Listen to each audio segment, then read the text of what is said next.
Effort போட ஆரம்பிச்சு. நீ என்ன இந்த எஃபர்ட் போட ஆரம்பிச்சு அதுக்குள்ள ஏன் ப்ரொடியூசரா வந்து உட்காந்துட்டீங்க? ப்ரொடியூசிங் வேற, ஆக்டிங் வேற. எப்படி ஆக்டிங் கத்துக்கிட்டே குடும்பத்துல உருப்படியா பண்ற ஒரே விஷயம் ரீப்ரொடியூசிங். எப்படி சார் இவ்வளவு கரெக்டா சொல்றீங்க? எப்படி? அது பார்த்தாலே தெரியுது சார். தானே உண்மை.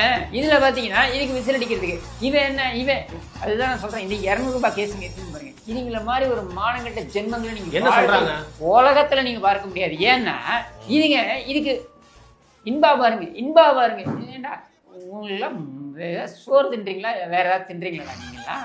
நான் கேட்குறேன். அவன் நீ டயப்பர் வாங்கி மாட்டி விட்டுருந்த இன்பா இன்னைக்கு காயிலோரோட